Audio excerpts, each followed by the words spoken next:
it is! Mortal Kombat 2! More characters! 3 times more images! More secret moves! The coolest thing about Mortal Kombat 2 is I didn't know it was coming out. I knew it was probably being worked on, and there were just rumors floating about. I never even thought of a sequel. I was so fixated on the first game. I had no idea.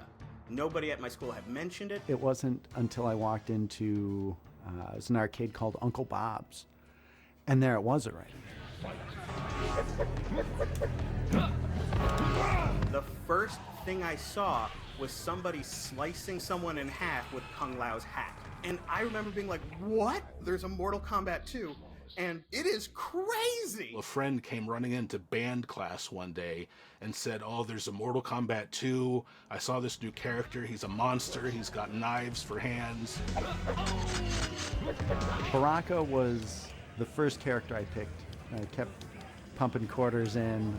It was so exciting to see the advancements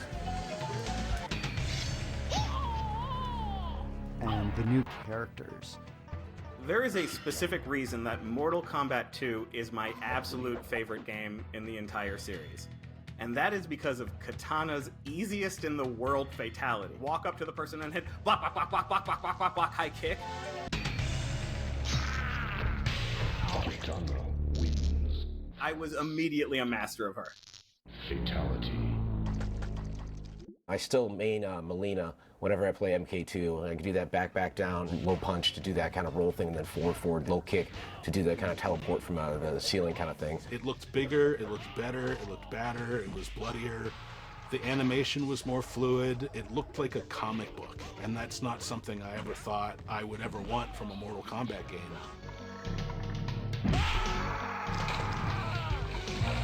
Sub-Zero wins.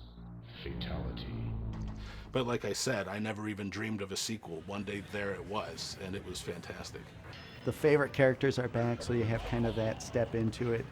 The excitement was just incredible. I remember seeing Mortal Kombat 2. It's the level that has it Shao Kahn, the big bad guy, who had the people chained up on the pedestals in the background. You were fighting your opponent, but there was the sense of storytelling in the actual level design. And that was one of the first times I had seen that and been like, that's really cool and that's really, really clever. And I still bought the Game Boy versions, just because Game Boy was the system I played the most. And what's interesting is that Mortal Kombat 2 for the Game Boy is fantastic.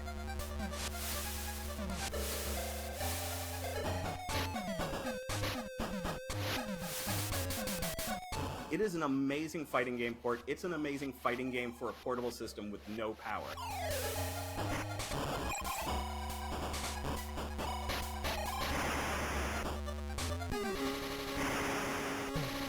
I played a ton of Mortal Kombat 2 on Super Nintendo. I would have friends over. My living room kind of became a mini arcade.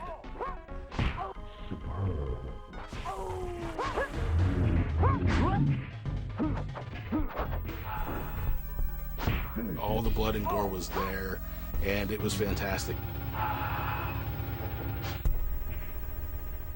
Fatality. It felt pretty darn close to arcade perfect. So haha, that time Nintendo came out on top.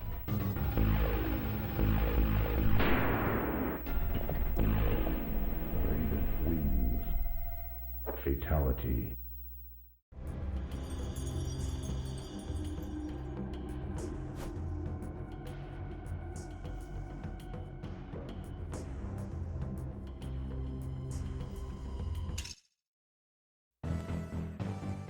I got put on as a lead on the second one, and that's where we really made the right decisions, which was nice.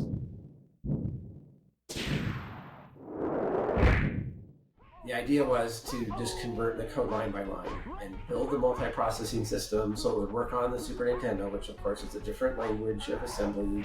Finish it.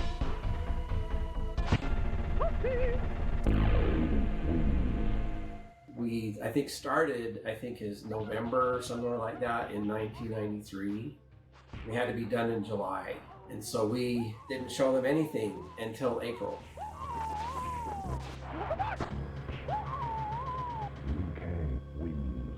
just got our first pass of Mortal Kombat 2 for the SNES. Wow.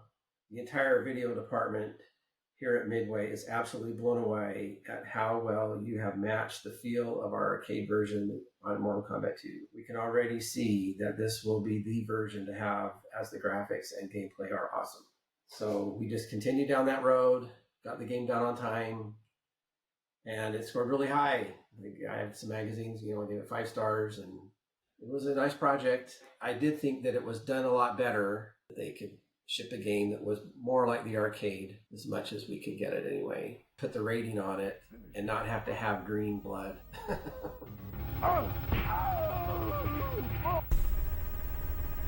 Johnny Cage wins. I don't know if the Genesis guys would debate me, but I felt like it was the de facto version for at least Mortal Kombat 2. In the ongoing debate that still sort of seems to rage on up to the present day, like between the SNES version and the Genesis version.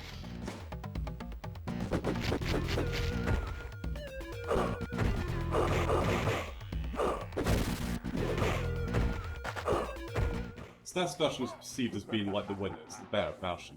And that's like, I think, largely because it's like more complete version. The reason the SNES one has got more stuff than ours, because they're like both made for the same size sort of cartridge, is that it's a lower resolution system, right? So therefore their art assets are smaller, and all the little sort of size differences like add up.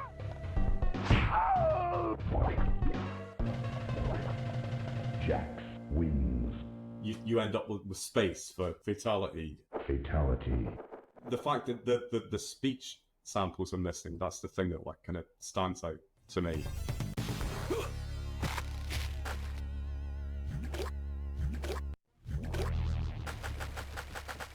The way I got the Genesis version is like a little bit sort of convoluted.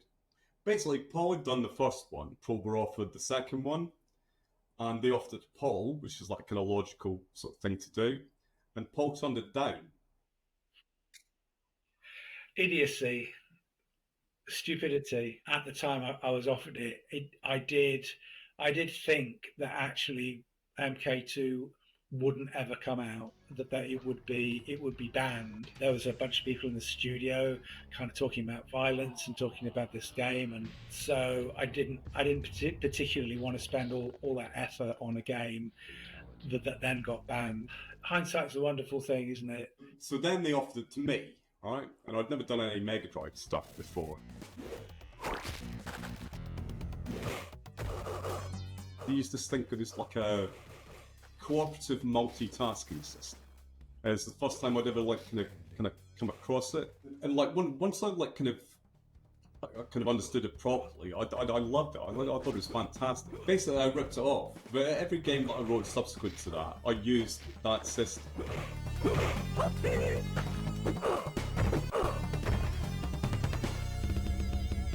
Everybody was like kind of happy with the version that I did, and that was no bad thing. I mean, it's just like a really good game, you know. Hard to mess it up.